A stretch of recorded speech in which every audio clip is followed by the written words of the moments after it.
Okay, as you walk up Market Hill in Buckingham, you'll see in front of you what looks like a medieval castle keep. Castellations at the top, built out of very solid stone. So what is it, and why is it here? After the castle burned down in 1725, Buckingham no longer had a jail. There was only a lockup. It's not known where it was, but it was incredibly insecure.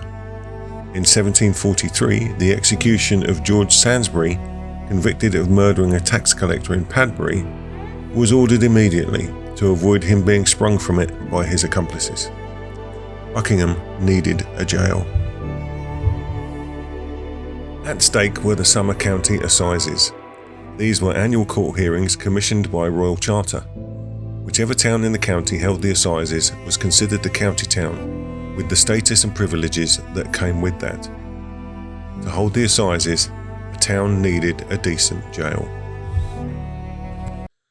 With a 1747 Act of Parliament, Buckingham regained the assizes on the promise of a new jail being built. The jail needed to look as credible as possible as a formidable prison, and so it was built in this Gothic style in 1748 with funds provided by Richard Grenville Temple, Lord Viscount of Cobham.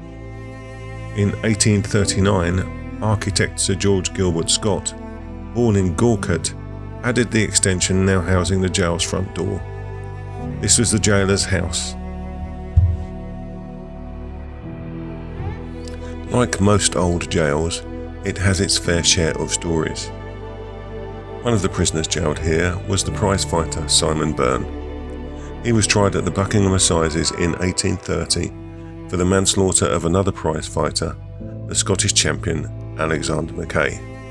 He was found not guilty.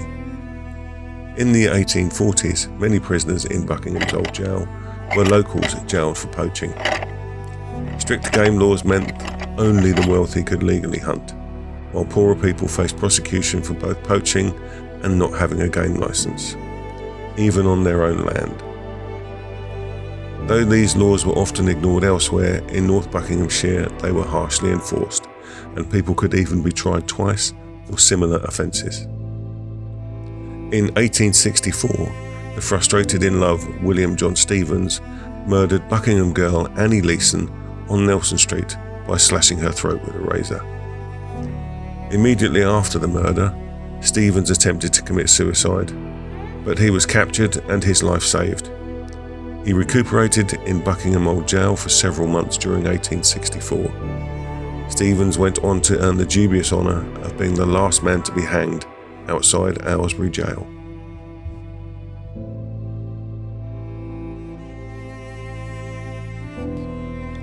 By the mid-19th century, the old jail was already becoming outdated. Larger, more modern prisons were being built, and in 1892 the jail finally closed its doors. For decades the building drifted through different uses: military storage, a police station, and even private ownership. In the 1980s, when the building faced the threat of demolition, the community stepped in. A local campaign raised the funds to save it, restore it, and transform it into something new. Today, the old jail stands not as a place of punishment, but as a place of memory.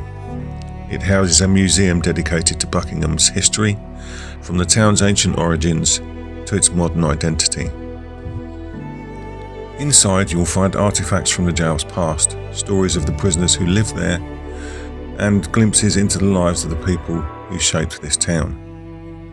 The old jail has stood for nearly 300 years. It has seen fear, defiance, punishment, and redemption. But more than anything, it has seen Buckingham grow around it.